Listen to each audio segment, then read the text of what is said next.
It took an international ground-to-air firefight army, but they did it over the weekend. Hello, gorgeous. It has been 6 days since I've had surgery, and I have a full blog post linked below of every single little detail that happened. The day that I got surgery was supposed to be quick and painless, which technically speaking it was, except for the reaction I had to the hallucinogenics, the anesthesia. They gave me ketamine, and I was hallucinating, and it was a bad trip. During the surgery, I woke up. This has happened to me on multiple occasions. I woke up, I felt things, but it was a 15-minute operation. My doctor, Dr. Sahar, the most amazing surgeon with fantastic bedside manner. So professional, so kind, treated the team wonderfully. Just an incredible doctor, and I can't wait to go back to him. I have to go this week, have a lot of things coming up this week, have a lot of things coming up this next 2 months. I'm so excited. But also, I am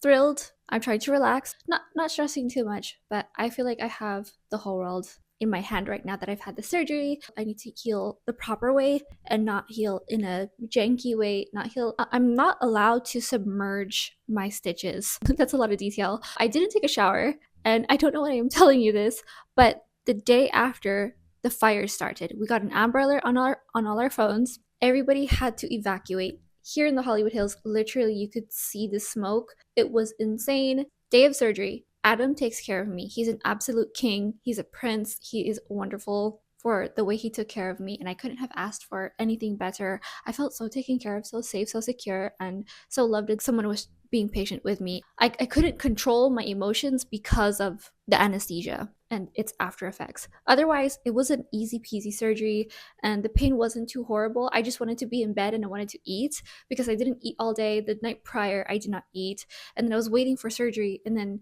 it took a while. If I look back, considering I came to the ER early, here's a tip.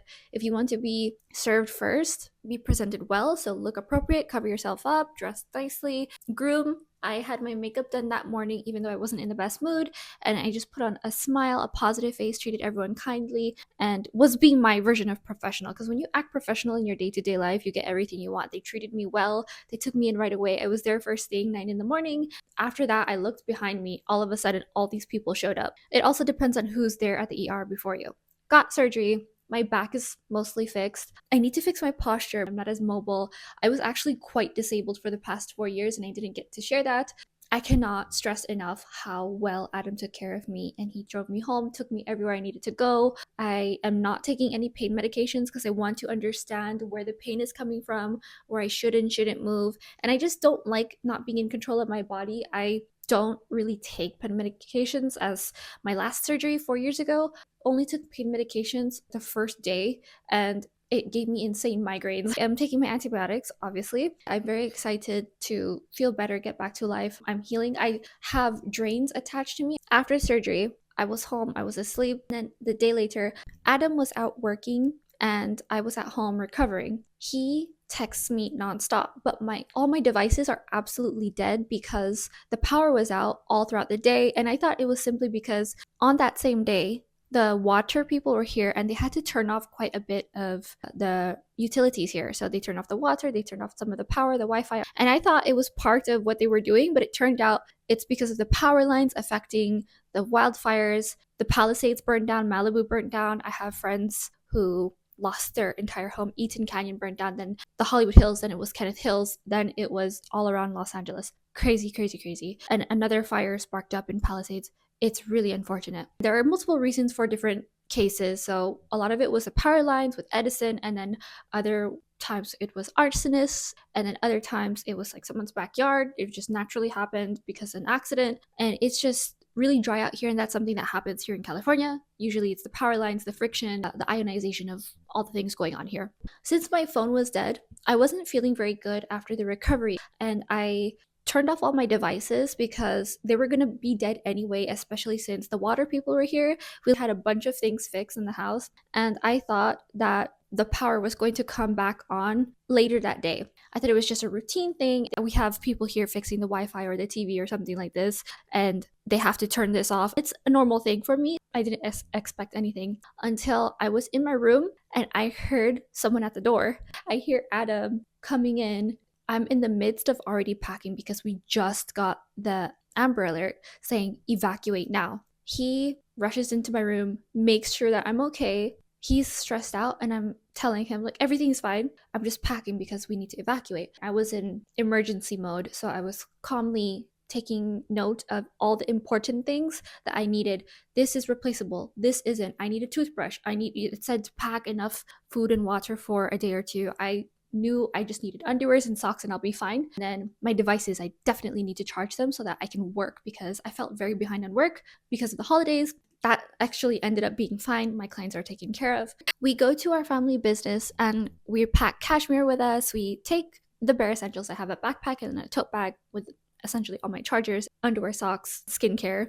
That's it. I don't really have anything here. I had this GoPro that I brought with me. I thought it would be valuable in the long run. I don't know why. Our home is fine. We came home, but we did spend the night. You can still hear sirens because there are still fires going on, which is really scary. More people are losing their lives every day, and one life is enough, but it's adding up. We kind of do this triage at the family business, calling all our friends and family, making sure that everyone is okay, where they are, getting updated, and we all have someone who lost their home, who lost absolutely everything their entire life.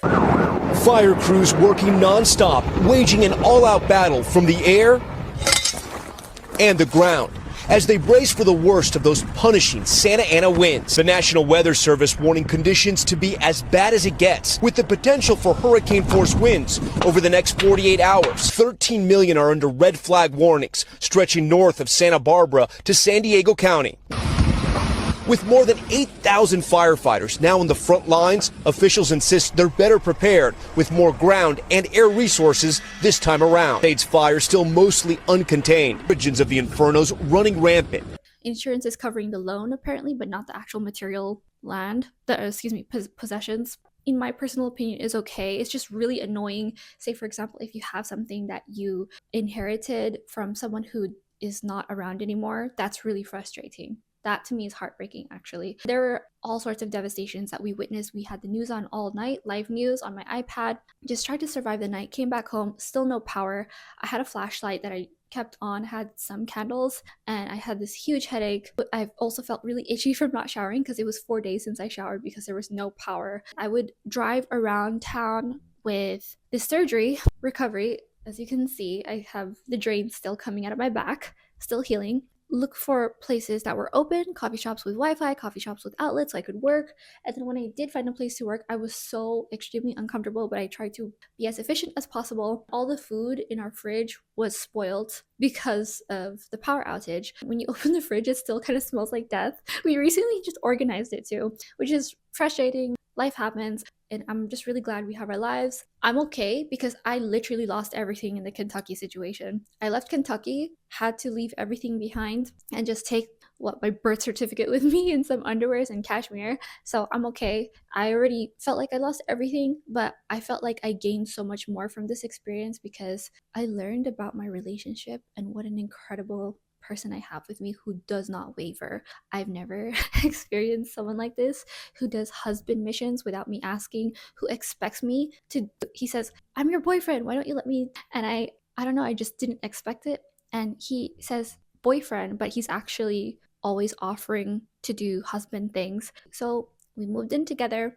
Life is very interesting now. I am going to shoot as many outfits as I can, as I comfortably can, because I still can't fully bend over and I can't lift a lot of things. I'm okay, and I know I'm going to heal very quickly because I already feel this good. There are just some minor things that are really trivial things. I need to work out. I can't wait to work out. It's going to be a couple months before I can. It's really exciting because I am trying to post as much as I can possible just in the beginning of this year, so January and February, as much as I can before Ramadan. My scheduled posting is typically Fridays at 8 a.m., Saturdays for my blog post at 8 a.m., and then my newsletter comes out, I believe, the same day.